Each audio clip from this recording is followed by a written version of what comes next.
Kalau kita lihat apa yang disebut pada hari ini, sering sahaja istilah-istilah yang digunakan dalam bab sabar ini ialah apa disebut anxiety, ya, depression, anxiety apa? Risauan melampau, ya, depresi, kemurungan, ya, rasa sedih yang melampau. Jadi boleh saya kata, ya, barangkali kemuncaknya ialah apa?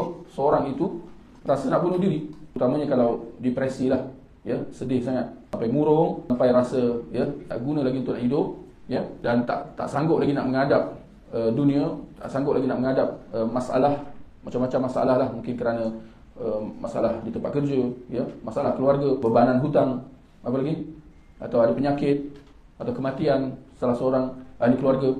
Jadi dia pun kata, ya, tak gunalah saya hidup. Kemuncaknya apa? Dia menginginkan kematian. Di sini persoalan, boleh atau tidak seorang Muslim mengharapkan kematian? Jadi hadis ini menjelaskan jawapannya kepada kita.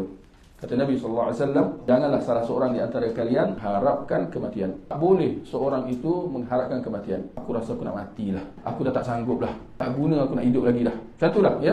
Dia semua bawa makna yang sama lah. Ini semua, ini mukadimah dia. Jangan bunuh diri lain lagi kan. Bunuh diri itu dah penghujung dia lah.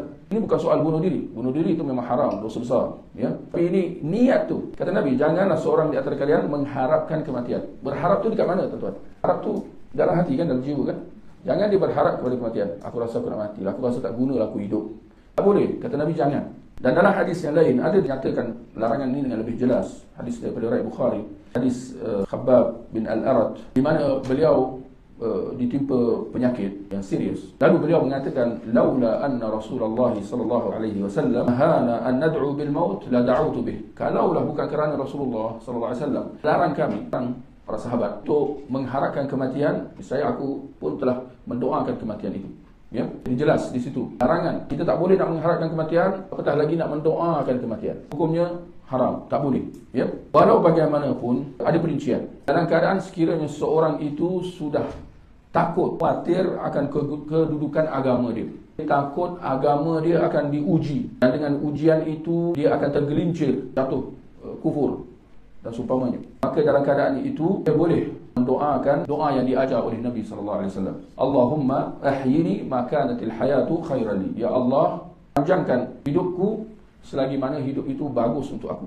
Wa tawaffani in kanatil wafatu khairan li. Dan matikanlah aku sekiranya kematian itu adalah baik untuk aku. Lihat, kalau tuan-tuan perhatikan doa ini pun dia bukanlah mengharapkan kematian secara mutlak. Betul? Sebaliknya apa? Berikan pilihan itu, memberikan apa? Keputusan itu kepada Allah. Kalau kehidupan itu baik untuk aku, biarkanlah aku hidup. Tapi kalau kematian itu lebih baik, maka matikanlah aku, ya Allah. Ya.